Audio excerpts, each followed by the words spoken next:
Hello guys, कैसे हैं आप सब लोग। द बुक ऑफ एस्पर की एपिसोड 6 के साथ हाजिर हो। लास्ट एपिसोड के एंड पे हमने देखा था जू फैन लू फैमिली के साथ qianlong पवेलियन में जाता है, जहाँ के मास्टर ज्यू के साथ वो मिलता है और उन्हें एक फॉर्मेशन देता है। मास्टर उसे कहते हैं मैं तुम्हें इस फॉर्मेशन के 18 लाख दूंगा, लेकिन जू फैन उसे कहता है नहीं, मैं इसे 18 लाख में नहीं बेचूंगा। मास्टर ज्यू से कहते हैं तुम्हारी बात ठीक है, तुम निगोशिएट कर सकते हो, लेकिन मैं तुम्हें 18 लाख से ज्यादा नहीं दे सकता। मिस जिया जू फैन से कहती है तो क्यों ना हम लोग इसे बेच दें, 18 लाख कम रकम नहीं होती। जू फैन गुस्से के साथ टेबल पर हाथ मारते हुए कहता है अगर तुम इससे ज्यादा रकम नहीं दे सकते तो फिर हमारी ट्रांजैक्शन यहीं पे खत्म होगी, हम तुम्हारे साथ डील नहीं करेंगे। मिस जिया उसे कहती है जू फैन जी तुम क्या कर रही हो। मास्टर ज्यू भी गुस्सा हो जाते हैं और अपनी पावर्स को रिलीज करते हुए कहते हैं मैं तुम्हें वार्निंग दे रहा हूँ। मास्टर ज्यू की पावर का प्रेशर इतना ज्यादा होता है कि वो सारे लोग पीछे की तरफ धकेले जाते हैं। जू फैन चिल्लाकर उसे कहता है मास्टर ज्यू अगर तुम हमारे साथ ऐसा करोगे तो इससे तुम्हारी qianlong पवेलियन की इज्जत खराब हो जाएगी, सारे लोग तुम्हारे नाम पर थूकना शुरू कर देंगे। मास्टर ज्यू से कहते हैं क्या तुम्हें मुझसे डर नहीं लग रहा। जू फैन कहता है मुझे तुमसे डरने की क्या जरूरत है, मैं यहाँ पर बिजनेस के लिए आया हूँ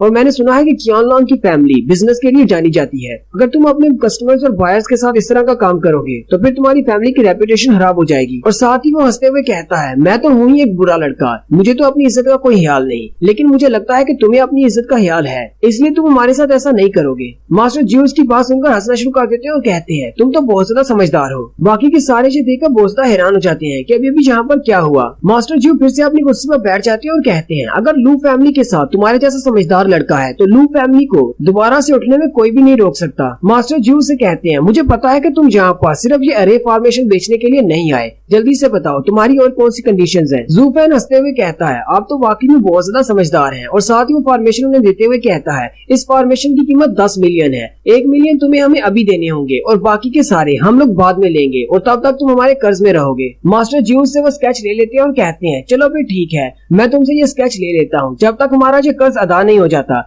qianlong पवेलियन वाले जितना हो सका तुम्हारी हेल्प करेंगे। फिर मास्टर वापस अपने रूम की तरफ चले जाते हैं और जाते हुए लॉन्ग न्यू से कहते हैं इन्हें 1 मिलियन दे दो और यहाँ से बेच दो। लू फैमिली के वहाँ से जाने के बाद लॉन्ग न्यू अंदर आती है और अपने अंकल से पूछती है अंकल आपने ऐसा क्यों किया, ये तो सिर्फ एक फर्स्ट लेवल की अरे की फॉर्मेशन है, लेकिन आपने इसे 10 मिलियन में क्यों खरीद लिया। मैंने कहा था मैंने तो सिर्फ इसकी 3 लाख रुपए कीमत लगाई थी। मास्टर ज्यू उस कागज वाले स्केच को टेबल पर फैला देते हैं और कहते हैं लॉन्ग न्यू जरा इसे गौर से देखो, मैं तुम्हें बताता हूँ कि मैंने इसे 10 मिलियन में क्यों खरीदा है। पूरे टीन्यू एम्पायर में इस फॉर्मेशन के स्केच के जैसा कोई भी स्केच मौजूद नहीं है, ये सिर्फ हमारे पास है। लॉन्ग न्यू पीछे देखकर बोझना चौंक जाती है और कहती है आपके कहने का क्या मतलब है, ये एंशिएंट फॉर्मेशन का हिस्सा है। मास्टर ज्यू से कहते हैं एंशिएंट फॉर्मेशन को बनाने का तरीका बहुत सालों पहले लुप्त हो चुका है, लेकिन एंशिएंट बुक्स के अंदर अभी भी उन फॉर्मेशन को बनाने के तरीके लिखे हुए हैं, लेकिन हमारे पास वो एंशिएंट बुक्स नहीं है, इसलिए ये वाला स्केच बहुत ज्यादा कीमती है। 10 मिलियन तो इसके सामने कुछ भी नहीं है। साथ ही मास्टर ज्यू से कहते हैं जाओ जाकर अपने कजिन को ढूंढो और उसे कहना कि 4 से 5 लोगों को लू फैमिली की प्रोटेक्शन पर लगा दें, क्योंकि मैंने सुना है कि लू फैमिली वालों ने कल सन फैमिली वालों के साथ पंगा लिया था, इसलिए उनको बचाना पड़ेगा। लॉन्ग न्यू उनसे कहती है लेकिन हम लोग उनकी सुरक्षा क्यों करेंगे। मास्टर ज्यू से कहती है मुझे लगता है कि तुम अभी तक इस डील को नहीं समझी,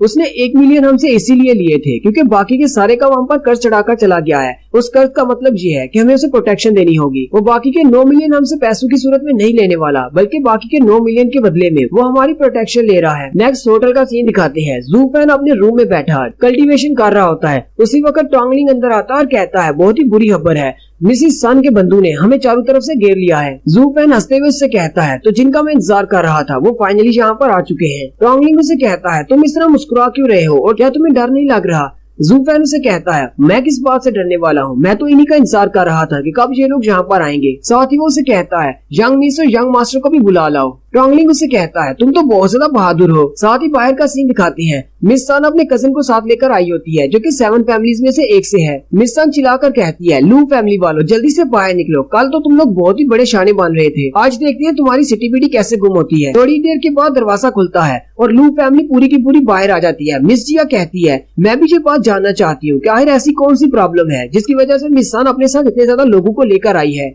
मिस सन उसे कहती है बोला बनने का नाटक मत करो, क्या तुम अभी भी जानना चाहती हो कि मैं यहाँ पर इतने सारे लोगों को लेकर क्यों आई हूँ। मैं अभी तक वो बात नहीं भूली, तुम लोगों ने मेरे चेहरे पर थप्पड़ मारा था। आज मैं ना सिर्फ तुम लोगों को यहाँ से बेचने वाली हूँ बल्कि तुम सब लोगों को डिस्ट्रॉय कर दूंगी। मिस जिया पहले तो उसकी बात सुनकर घबरा जाती है, लेकिन साथ ही वो जू फैन की तरफ देखती है और कहती है जब तक जू फैन नहीं डरता तब तक हमें भी डरने की जरूरत नहीं। मिस जिया उसे कहती है हमारी फैमिली यानी कि लू फैमिली इस सिटी में पिछले 100 साल से रह रही है, इसलिए हमें डिस्ट्रॉय करना इतना भी आसान नहीं है और तुम्हारी फैमिली को को यहाँ पर आए हुए ज्यादा से ज्यादा 10-20 साल हुए हैं।